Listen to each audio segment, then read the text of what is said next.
Welcome to Candy Shoppe Yarns, where everything is sugar-free and high in fiber. I am Deborah, your confectioner extraordinaire. I am the owner of Candy Shoppe Yarns, and this is the ultimate destination for knitters and crochet enthusiasts.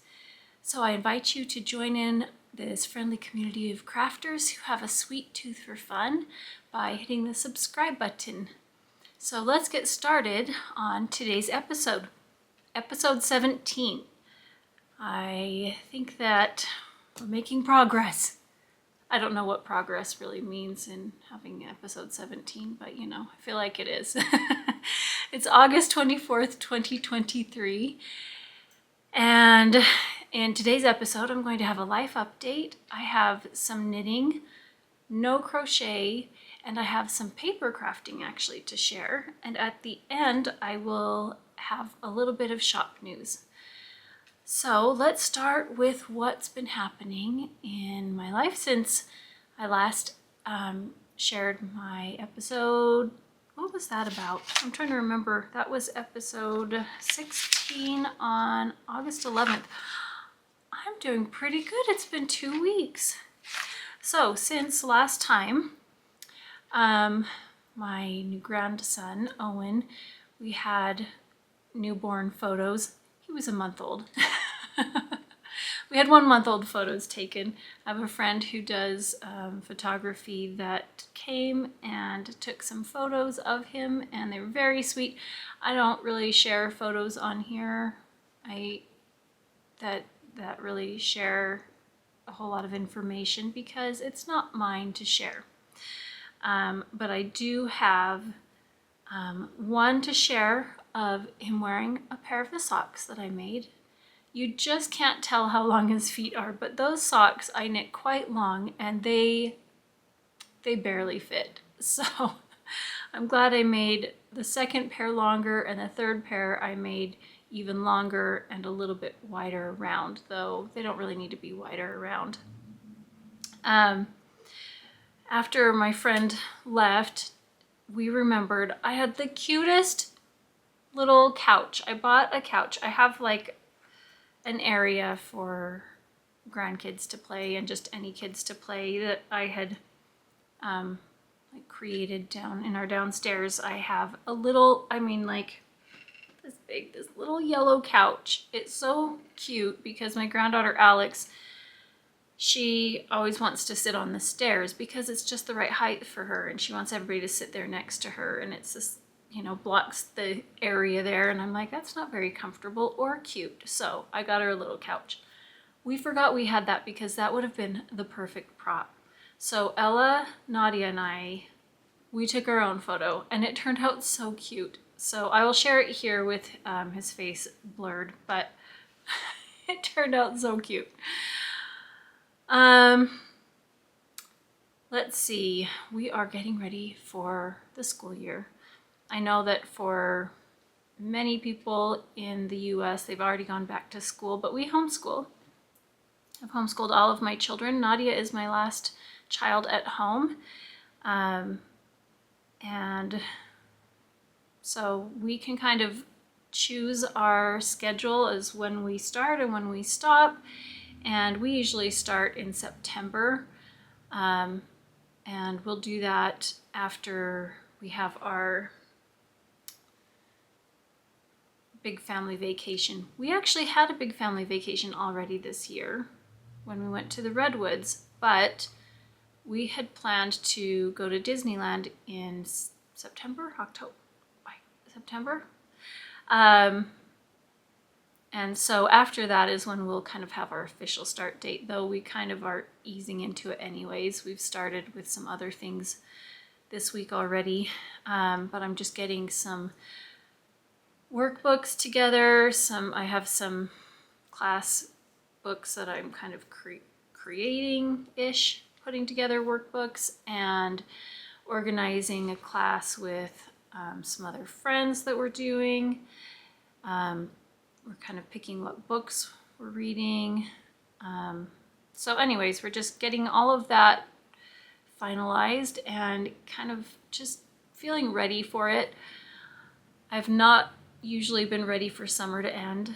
I usually cry at the end of summer, like, no, don't let it end. But this year and last year, just feeling ready. And I think that's a good thing when you're ready to move on. That's good.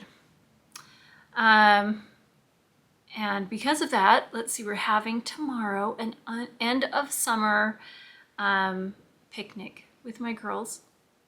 So I won this local giveaway for a stylized picnic where, now I have to look it up.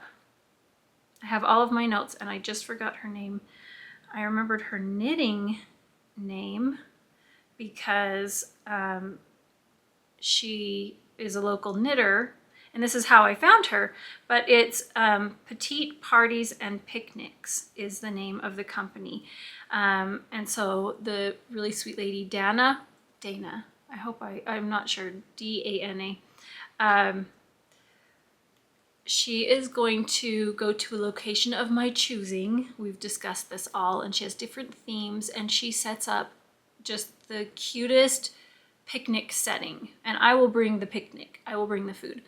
And it's just this low table with cushions, you know, like a rug, and then cushions on the ground and cute decorations, and oh, just so fun. So I had plans with this giveaway for me to do a 4 generations photo shoot. So I had hired a photographer, worked out, you know, the date, the details, the theme, that kind of thing, and could not get everybody together for it. I was so sad. And then my daughter had her baby and she needed to recover and have some time, so we thought we'll just do an end of summer one, and it will just be casual, no photo shoot, just for fun. So I'm really excited for that. So if you live locally here, then you should check out Petite Parties and Picnics, and I will have that linked below because it is going to be so cute. So cute. And then she even does it not just outside, but she'll come set it up like in your main living area. You know, like if you want to have an indoor one for a date night, or an anniversary, how sweet would that be? So it doesn't have to just be in good weather. We actually have a backup plan to come to my house in my backyard where I have shelter if it's raining, which might happen.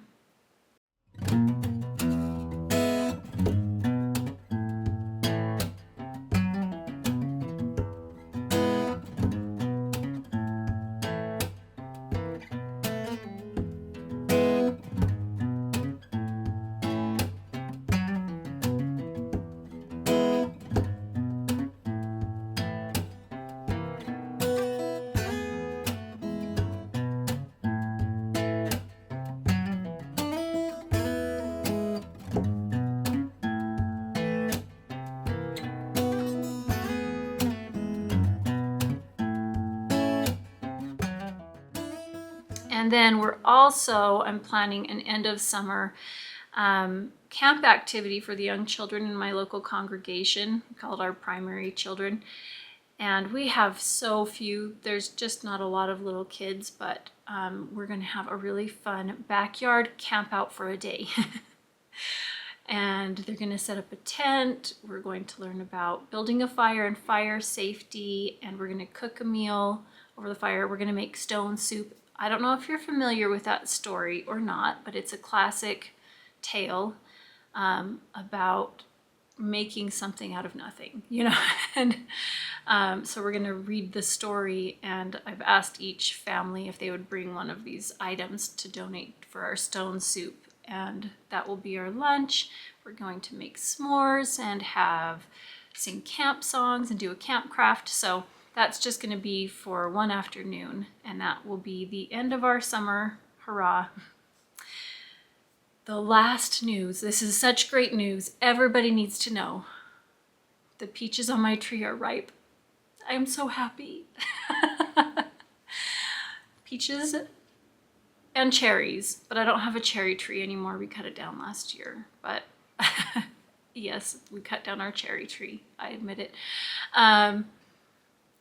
But peaches, they are the fruit of the gods, I feel like. They're beautiful, They are so delicious. I look forward to it every year. I eat so many that I feel sick, and then I'm ready to be done with them. And then it's like, well, good riddance because I've eaten so many, but then about 2 weeks later, I'm sad that they're done. So we planted some peach trees, and we were trying kind of in our garden, a really, now looking back on it, ridiculous experimentation. But how do you know if you don't experiment? We were trying to do espalier fruit trees, and we picked peaches. That's not the way to go. I'm just going to tell you, especially with full-size trees, not even dwarf trees.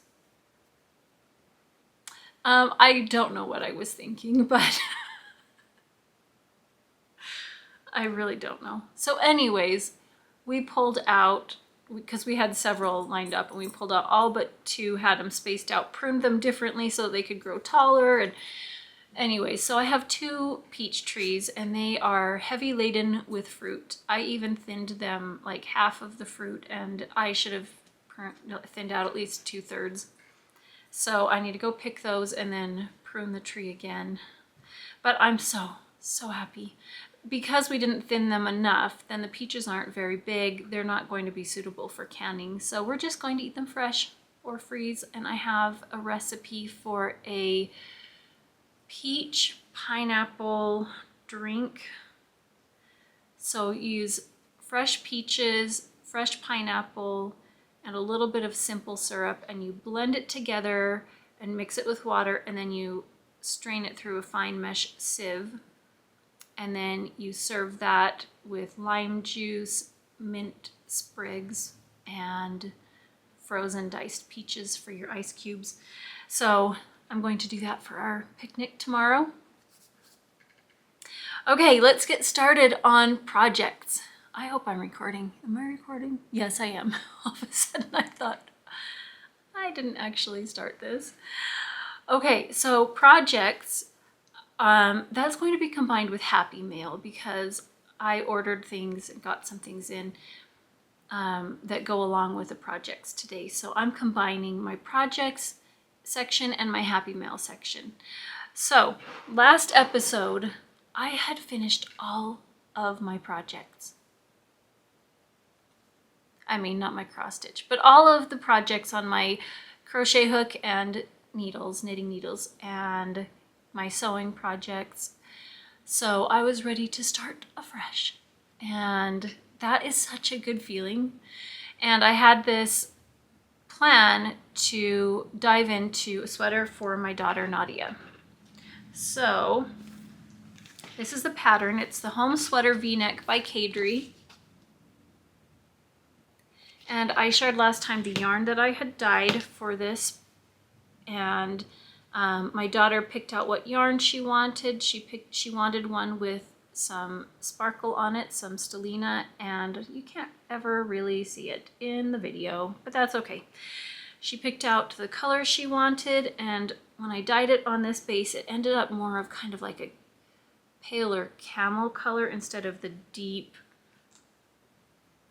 rich color, but that's because there was silk in here, and silk does not take up the dye quite the same way. But anyways, I wound up, she loves it. She loves the color, so that's good. So I wound up the yarn all but one skein.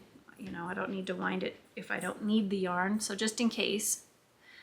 So I wound it up, I knit a swatch using the needles suggested, and my gauge was, oh no, you're noisy, almost exact. So, I mean, it's close enough, but I was just looking at this and it is too loose.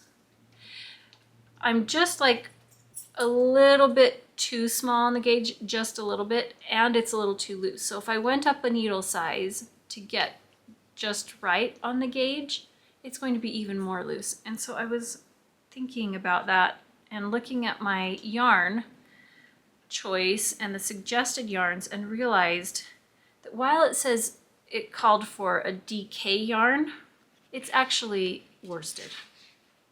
Calls for, Yeah, it says the home sweater v-neck is made with DK weight yarn, but it's because it's fuzzy, it kind of fills in those gaps. So lighter Aran weight yarn would work too, if you don't use their suggested yarns. So looking at that, I realized I'm going to either need to pick a different yarn, pick a different pattern, or add in a strand of lace weight mohair. So I'm going to add in a strand of lace weight mohair. So when I'm dyeing yarn the next time, I will dye yarn the same color. And because mohair has a lot of silk in it, it should probably do the same thing and be very similar to this color. So I've just put that on hold because I was going to dive right into that and get that really going quickly. So while I'm waiting for that, I started the next sweater. This sweater is going to be a Christmas sweater for my granddaughter, Alex. Let me find the pattern.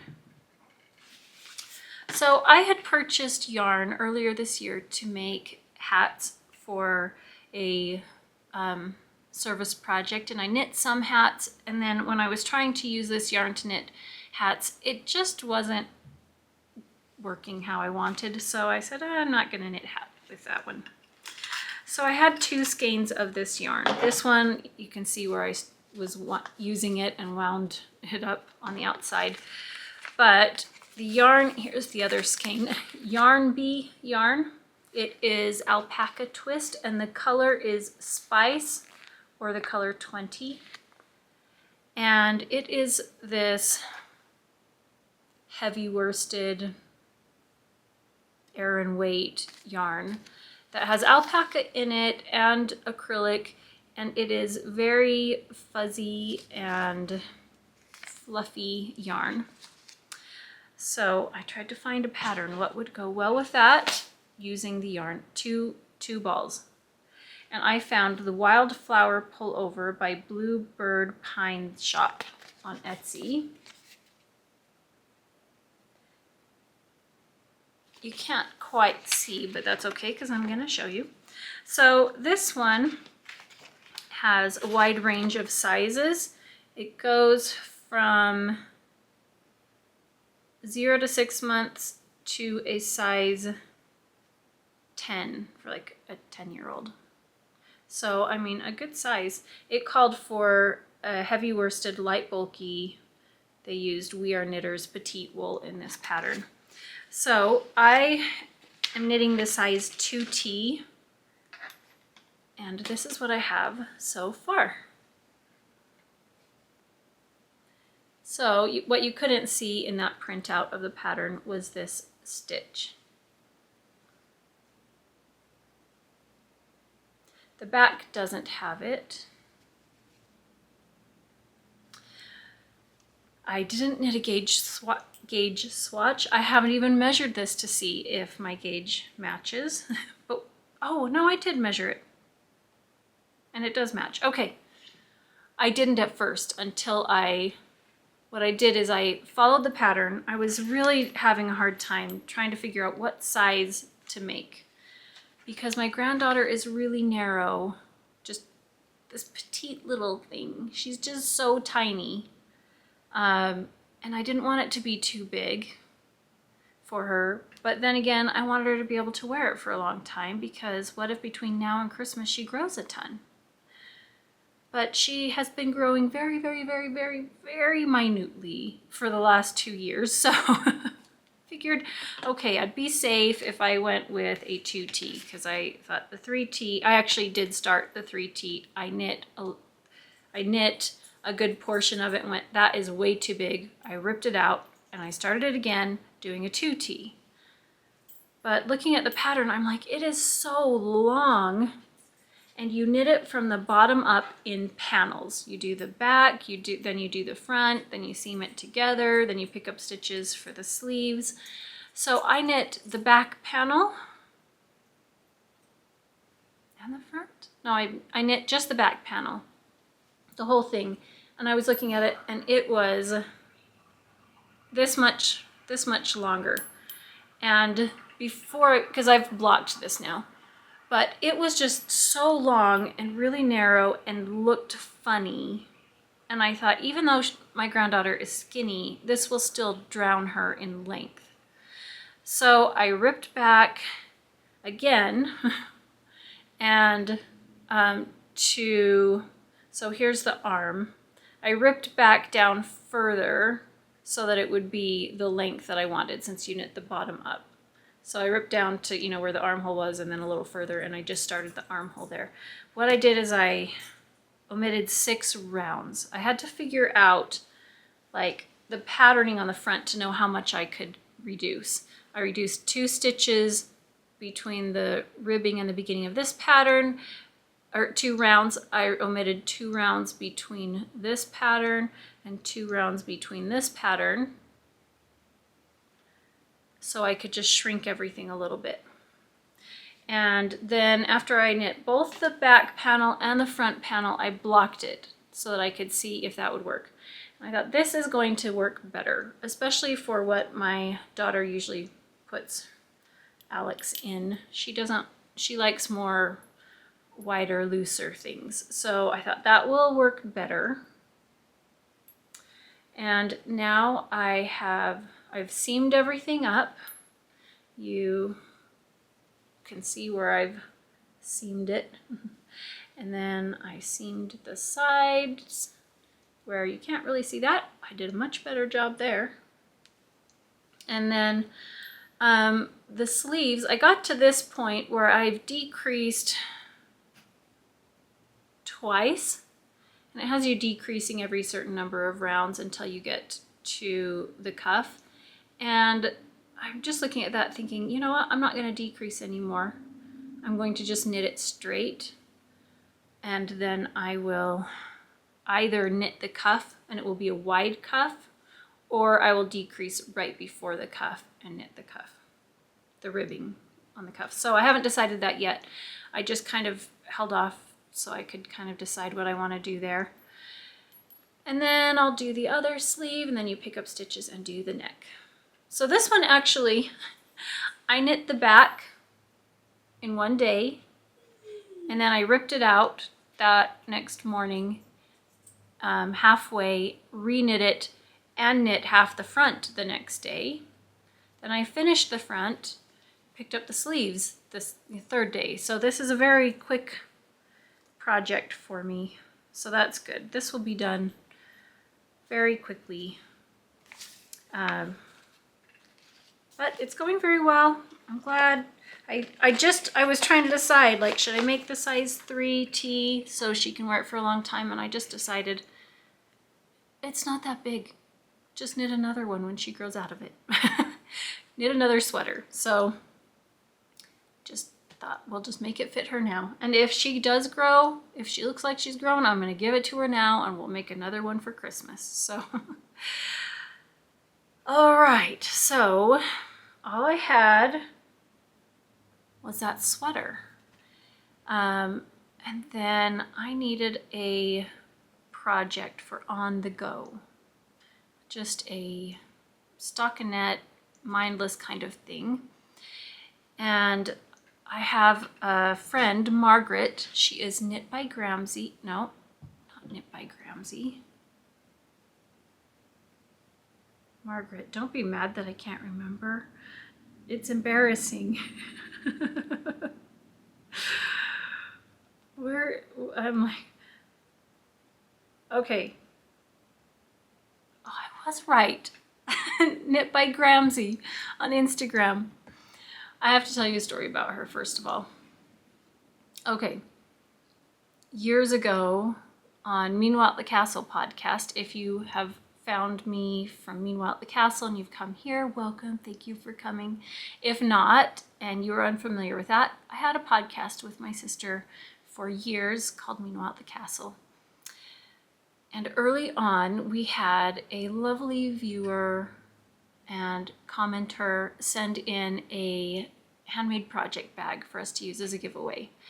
And then later on, I did a fiber festival. I went to be a vendor at a fiber festival where she was going to be there. And I was so excited because I would finally get to meet this lovely viewer who sent in a giveaway that we've seen comments and would chat back and forth online, but I'd never seen her in person, and on her Instagram she didn't even have a picture of her face, so I didn't even know what she looked like.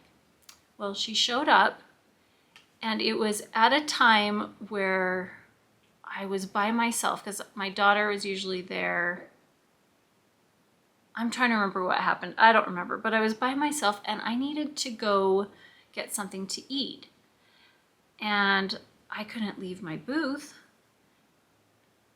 And she was just the kind of person that I knew instinctively that I could trust, 100%.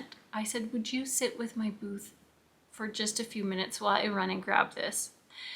And she was like, what am I gonna do? Well, my daughter, I think Nadia, had come back, and I said, Nadia knows what she's doing, she will help. So, so she sat there at my booth. I had just met her. But we have been best of friends since then. I mean, the best of friends. So, anyways, she's like, yeah, that was weird. I said, I know that was weird that I did that, but I was thankful she showed up. Anyways, she had come to our knit night the last time with a hat that she had made for her son. She had traveled to Scotland with her husband, where there was a great awful thing that happened with her husband and needing surgery while they were there. Sad story, but it's not mine. So it's like, shouldn't share it. But anyways, while they were in Scotland, she stopped at a local knitting store and got some yarn to make her son a Musselburg hat. She has knit, the last time I talked to her, she had knit at least 17, and since then she had made more. So she is a prolific Musselburg hat knitter. She's just a prolific knitter in general, but the yarn of this hat, when she passed this around for us to all feel it, I have never really been tempted to make this hat, honestly, until I saw that one. It just felt so lovely. It was like delicate and light, but warm, and soft, but rustic. Like, it was the best. So, got online and did a order for this yarn with some of my friends because we all wanted to try it. And I ordered the yarn. This is the yarn, Kinross 4-ply. Yeah, doesn't want to focus. Kinross 4-ply. I got it from Wee County Yarns. And because I did an order with some of my friends, we divided up the shipping, and the shipping was no big deal. So I ordered 6 different colorways so that I could make several hats because I loved it. So let me show you what I have so far for my Musselburg hat. It is a light fingering weight. Now, knitting with it like this, it feels nice, but the magic happens in the blocking. That's what happens. I have these 2 colors. Let me see. The first one is pewter. This one is pewter. And this one is the color that all of us ordered, Inverare, color number 26. And this is what I have so far. I'm actually a few rounds away from needing to start decreasing. So I am not doing a hat that is slouchy. I'm not doing one with a folded brim. It will be fitted. I want it to come down and just cover the bottom of his ears. So I measured his favorite hat that I've made him so I could make it the same size, because I've made him other hats that were just slightly different sizes and he just doesn't wear them. So I want it to be that size because that's the key, is he doesn't like it slouchy, but he wants it to cover his ears. So I did 8.5 inches. It's actually like 8 5/8 or 8 3/4 inches down to here, but I'm going to turn up 2 or 3 rounds on the inside. And this color will be the inside, this will be the outside when I give it to him, because Gray and blue are his favorite, but this one is a blue-green, and I don't know if he'll ever switch it to this being the outside. But if he does, then it will have a nice little gray edge to the bottom of the hat.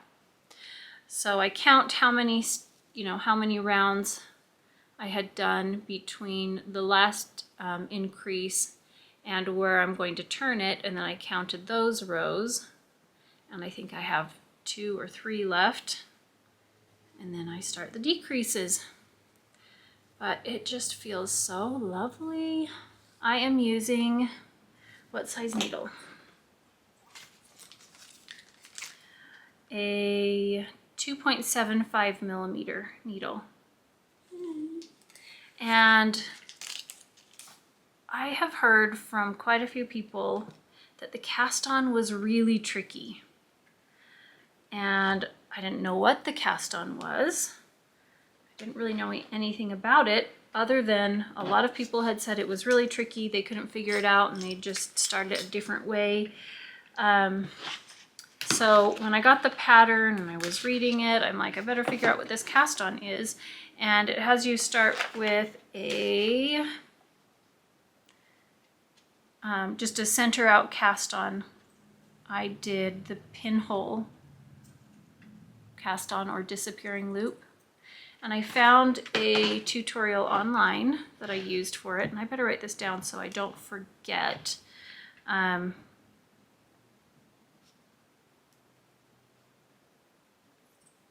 had no problem whatsoever. Like, it was easy to do for me.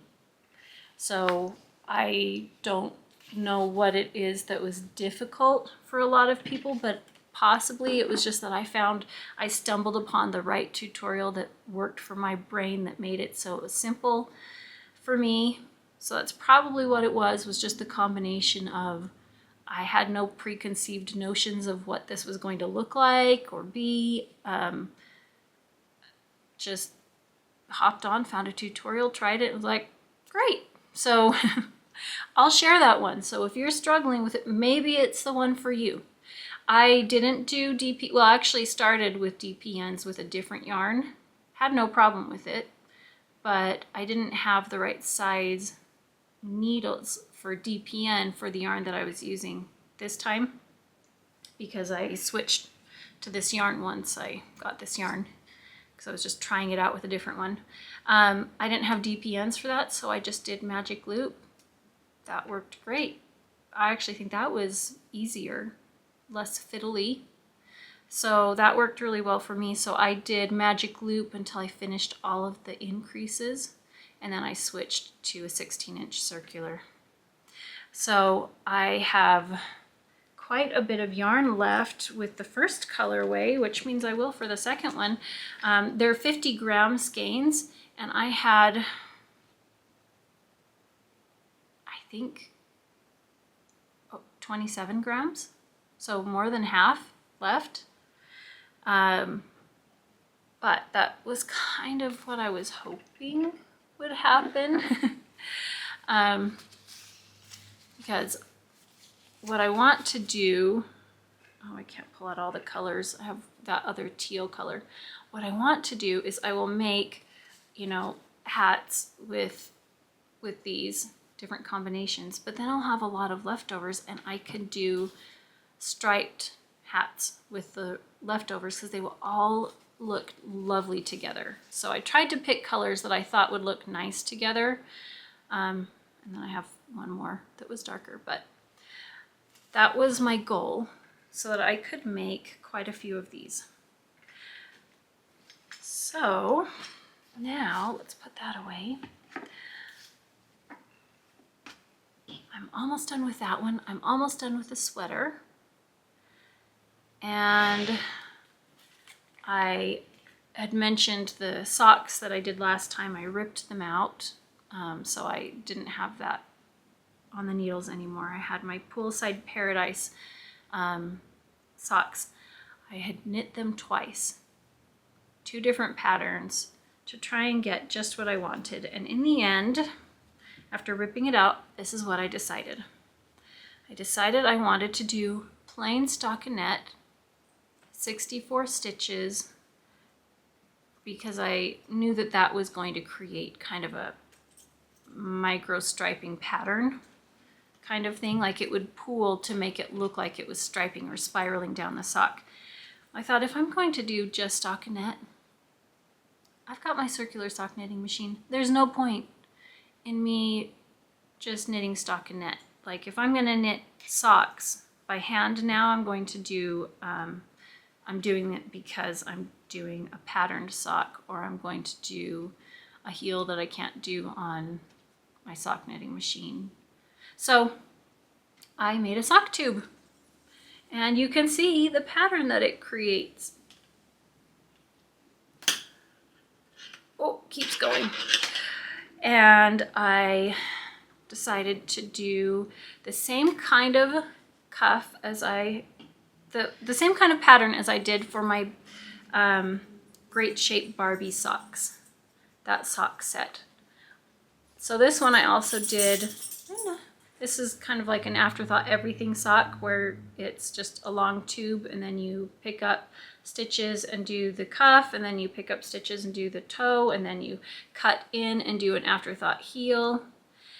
And I did a little bit of yellow at the beginning of each one before doing the pink. You can see that one right here. So I decided to do the same thing with this sock.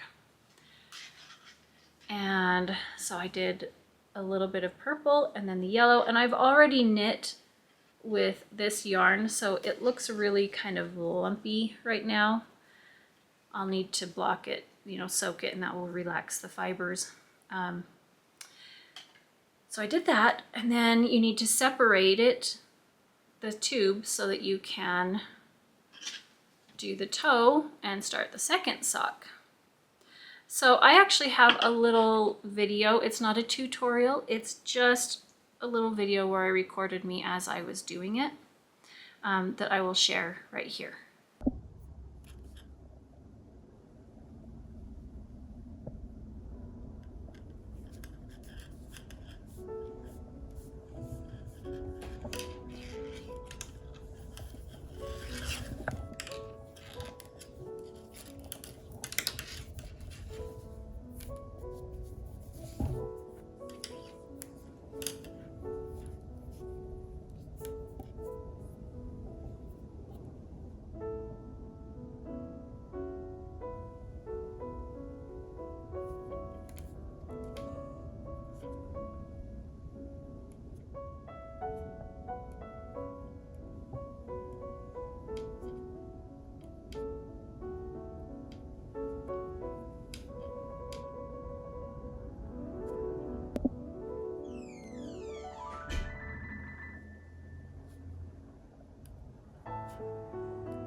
So now that I have separated that, I can do the toe on here. And then when I do the heel, I'm going to actually reverse. You know, I did the same color around, like stripe around all three of these on my Great Shape Barbie sock set. Well, I'm going to do purple right here and then a yellow toe, but when I do the heel, I'm going to do yellow first and then a purple heel for the main part, just to switch it up, make it kind of fun. But this is what the yarn looks like. 64 stitches. I'm trying to remember what my gauge is. I don't have that memorized. You'd think I would for this. I've done it a million times. I have it written down, but not here with me. So I have more than half of this sock tube that will be left, and I decided I'm actually going to knit it again on my sock machine on a 60 stitch cylinder, because that will change what this looks like, and I thought it'd be fun to see what that does. So after I make these socks, I'm going to do that with the rest.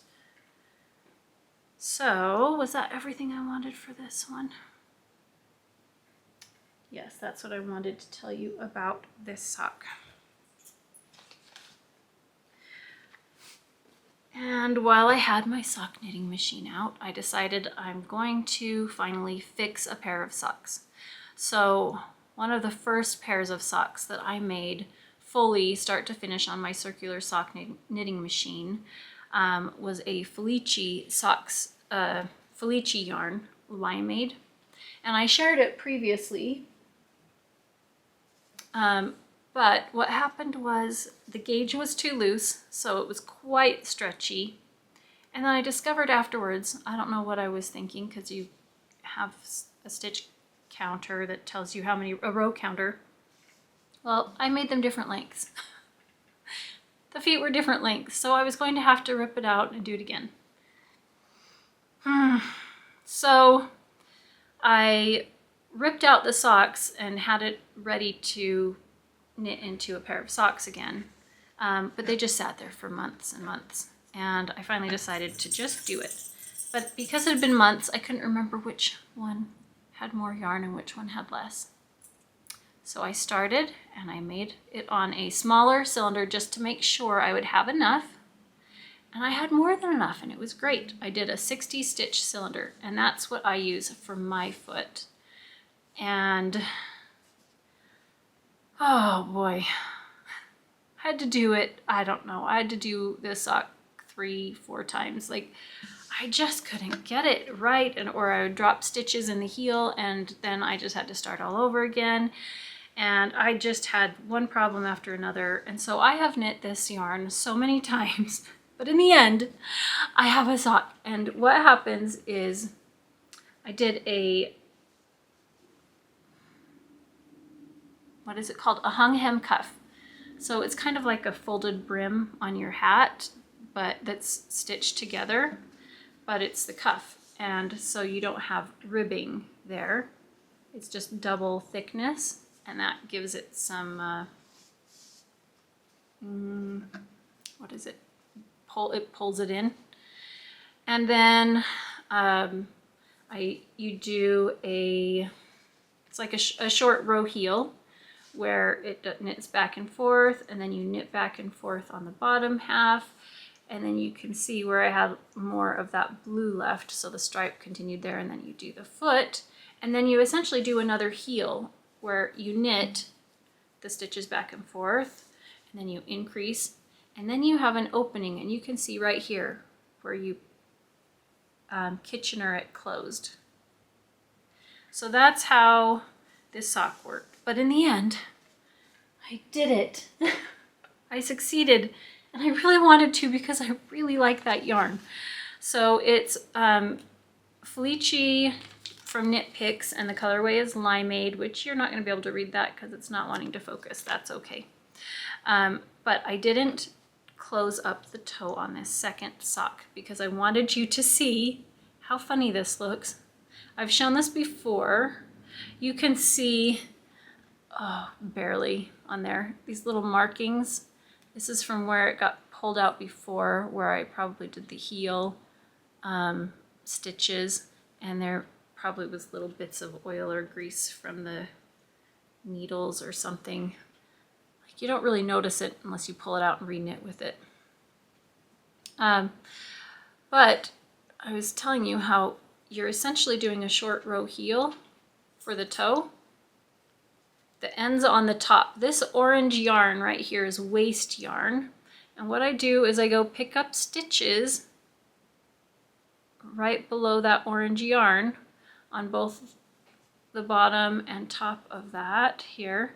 And then I pull out the orange yarn and I have live stitches on my needles. And then I have the tail end in here and I will Kitchener that closed. The trick is trying to Kitchener it with a really even tension. And that's where you can see some parts I had better tension, some parts I had worse tension. And this is not a normal shaped foot. I don't know whose foot looks like that, so this looks really funny. It does not like sit like that. I mean, maybe somebody has a foot that shape, I don't know, but it's not close to mine. Here's the toe. So you can see how that looks. So I have finally succeeded in making a pair of socks that are the same size and they actually match like perfectly. I mean, I worked hard on that. But the second sock, I started the second sock, I got to the toe, and I was only 2 rounds from finishing the toe, and I ran out of yarn. So that was the one that had less yarn. I discovered that.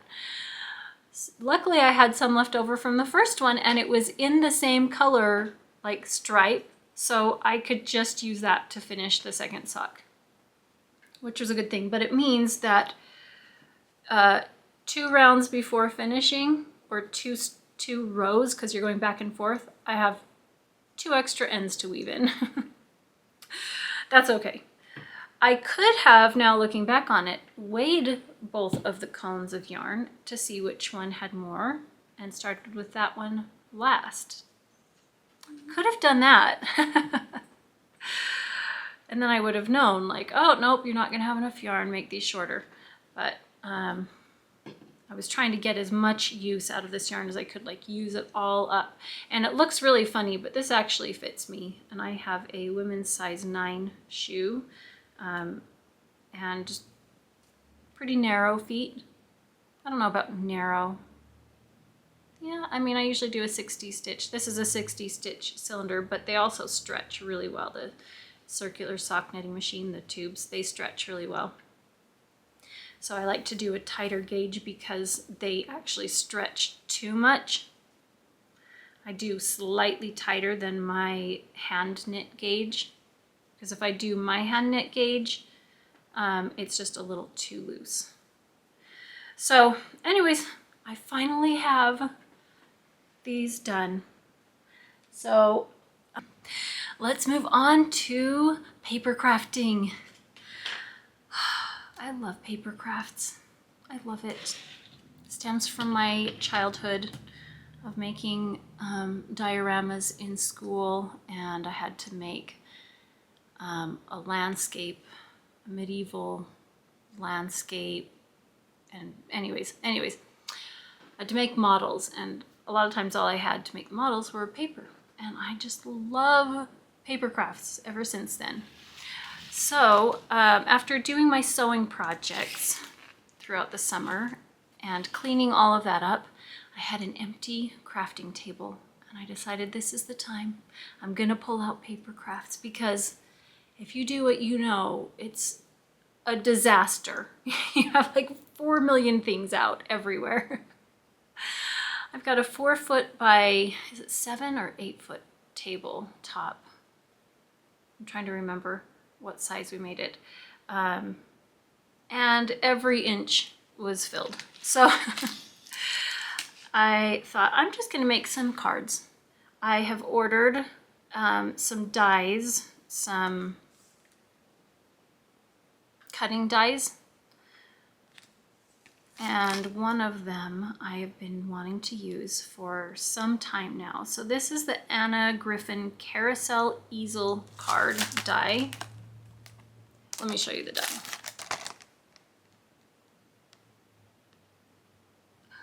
Oh, love it, love it.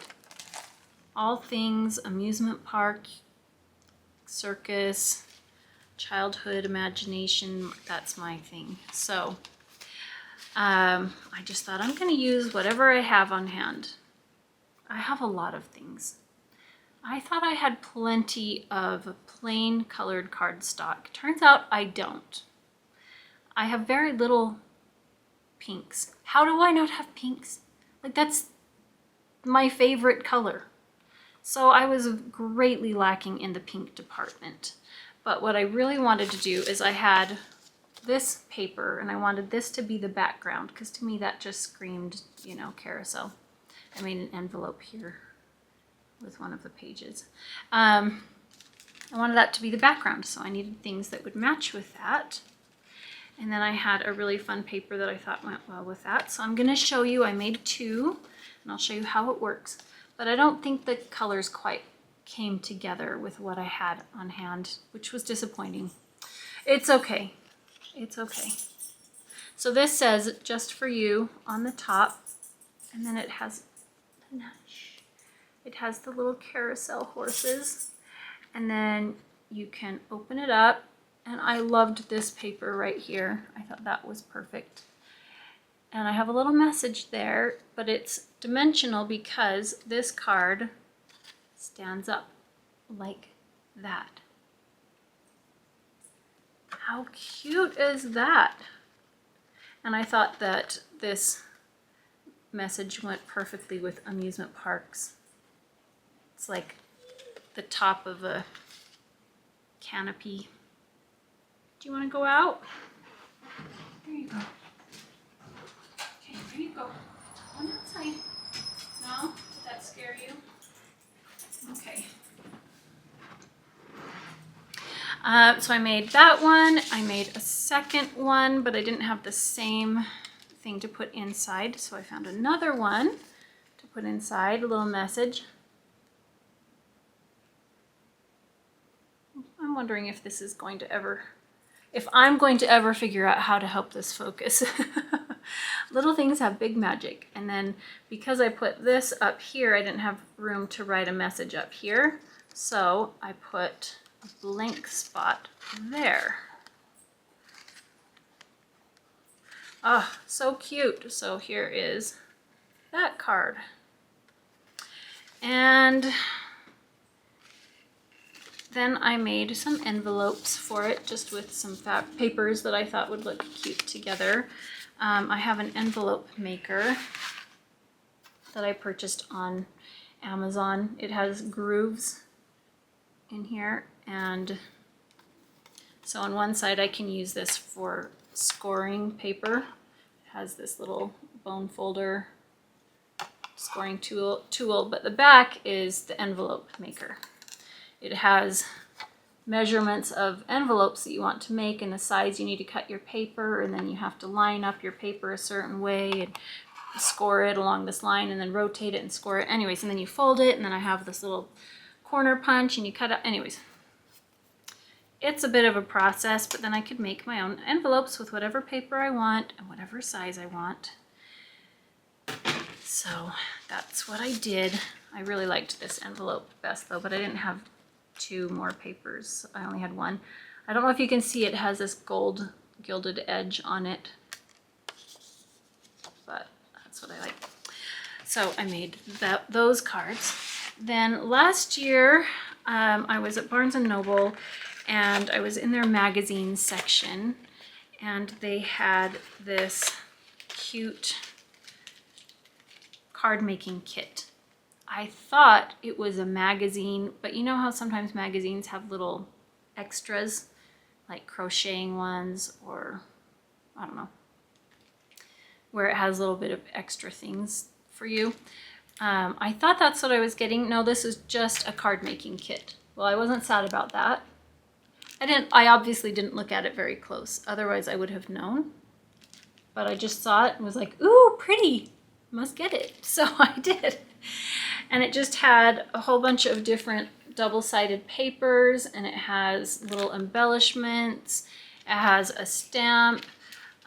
It has like little foam pop-up things for dimension. And so I had made like one card with this last year. I thought, I'm just gonna make a whole bunch with whatever I can get out of this.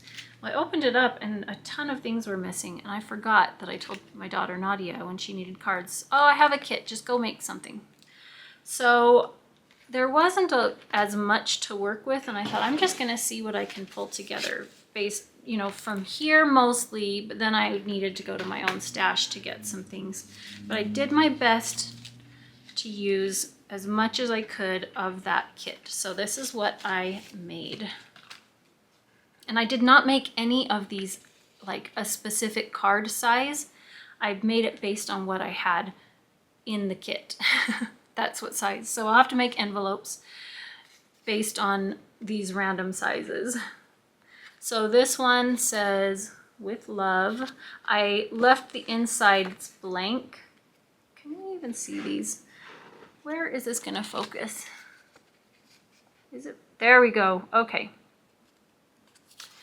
I left them blank so that I could either stamp a message later if I wanted, or just write whatever I wanted. So there's that one. There's this one. I didn't put something inside most of them. I just left them, like I didn't even put an embellishment, but sometimes I would put one on the back. This one, at the end, I was pretty much out of things. So I brought in a washi tape that I have, and a pretty doily and a ribbon, and I added those. And I put the other half of the doily on the back.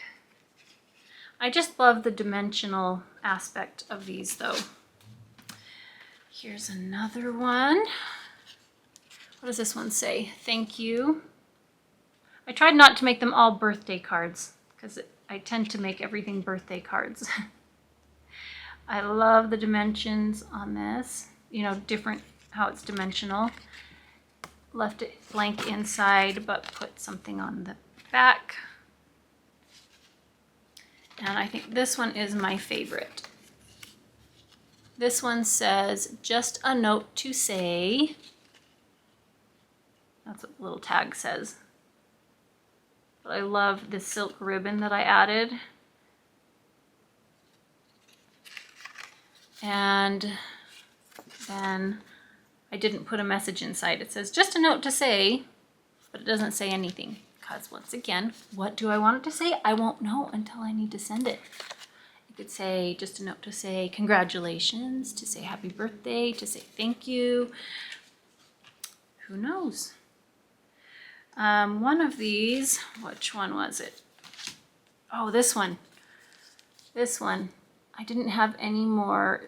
There were some little trims in the kit originally, and I didn't have any more. So I have a little punch that makes this scallop edging. So I did that separately. That was just fun. So I've got a stack of beautiful cards, and I left all of my supplies out because I'm going to make a lot more because I just love making them. So I had, after seeing that I don't have any pink cardstock, I got onto the stamp market and ordered some papers, some cardstock, and I decided while I was there that I was going to refresh my ink pads, because my ink pads are probably 15 years old from Stampin' Up.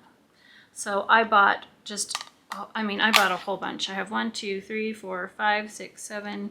I think I ordered 14, and then I realized I didn't even get a single blue one. I got some pinks, peaches, yellows, teals, greens, grays, no browns, no blues. And then I also ordered some other stamps, some clear stamps from the stamp market, because they just had a new release. And I also ordered some dies, like a textured background die. But what I have them in, I'm working on my organization of it. So let's pull one out. I thought I put them together. Here we go. So this is not from the stamp market. This is one that I can't even tell you where it's from. I don't know. I put the clear stamps in an envelope here, and then in another one I have the dies, but what I'm going to do is I'm going to cut one of the thin magnetic sheets to fit in here and just put these dies on them. My husband said he'll cut me a whole bunch of those because he gets them on big, massive rolls for his business. So he'll cut me a whole bunch of those, and then I can keep those together.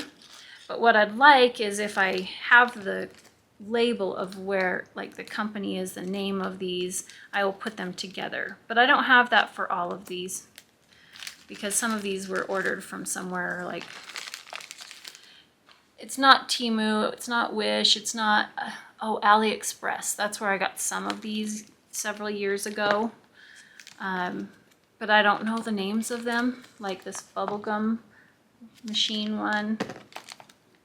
But I'm working on the organization part of it because I love to be organized.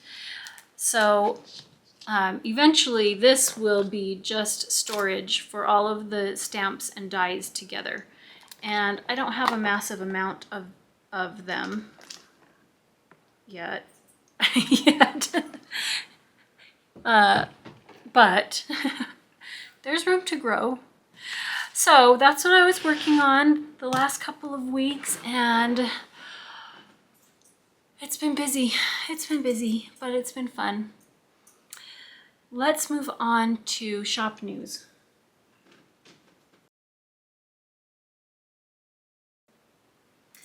Okay, so for shop news, I just wanted to share some of the fun sock sets I have in my shop currently. Last episode, I shared the bin of mystery yarns and that I was going to have a huge sale on those. I cannot believe how fast those went. And not just that, I mean, I had quite a few of them, but I decided to actually throw in even more of my yarns to clear out and make some room, because with fall, Christmas coming up, like, I'm gonna need some room. So I decided to just put a whole bunch more in there, and they just sold and sold. I cannot believe it because I have a hard time with mystery things like that. But apparently most of you love it. So that was great, helping me clear out some space. So I wanted to share some of the sock sets that I have. These are not ones, the sale has ended of the mystery skeins. Those are done. But I have lots of great things in the shop. But these are things, most of them, that will not be re-dyed probably until next summer. So if you want these, you're going to want to order these now, because once they sell out, it will be next summer. I mean, they'll be back, but they won't be until next summer. Okay, except for one of these. So I'll show you that one first. That one is the Gingerbread Dreams sock set. I think I called it the sock kit, but but it doesn't come with the pattern. The pattern you can order separately in my shop. You can make it a kit, full kit, by ordering the digital pattern from my shop. But if you're new here and you're not familiar with this pattern, let me show you. This is my Gingerbread Dreams sock. And the main colorway is called Gingerbread. And it is not a sparkly yarn, but the other yarns are sparkly. Kind of, you can't see it there, but kind of like to mimic having a gingerbread house where you have sprinkles on it that make it sparkly, like it has snowed. So you can't see, but these 3 mini skeins all are on a sparkly base. So that's one that I dye year round. Okay, so other ones, this has always long been one of my top sellers. I have a Shirley Temple sock set left, but I only have one of those. That was one of my very, very first colorways. One of the first 5. I think I had a collection of 5, and this was one of those.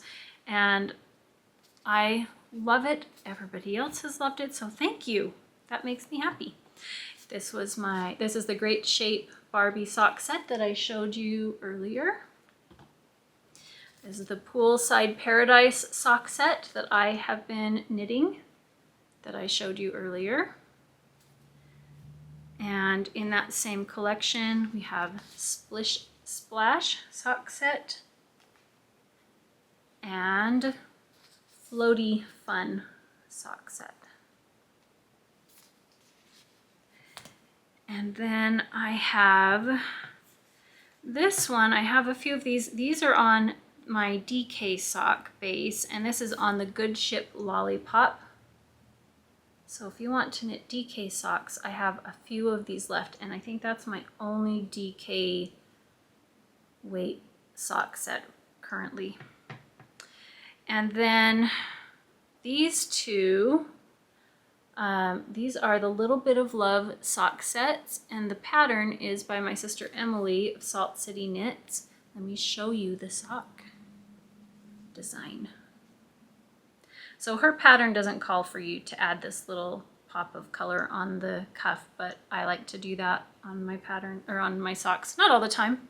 My friend Margaret also is the one that showed me that years ago, because she's so smart. She always comes up with cute things like that. She also did one just at the bottom of the cuff before starting the rest of the sock. She would do it here, or she would do it here. She's just smart. So anyways, this is a Little Bit of Love sock by Emily Clausen of Salt City Knits, and I have kits for those, and I have them in the main color Sugar and Spice and in the Sweet Dreams main colorway, but the mini colors are all the same for both of those. Oh, I didn't bring the Lucky Star sock set. I have that also. I think I have 2 more of those in my shop. So there are the sock sets that I currently have in my shop. And that's everything. That's it. That was a lot though. I think I've been doing this all day now. I have an appointment later on today to go in to see for orthobionomy, which has been what's helped me a lot with my hands and arthritis and back pain and things. So I'm really happy that I get to go do that. That's always lovely.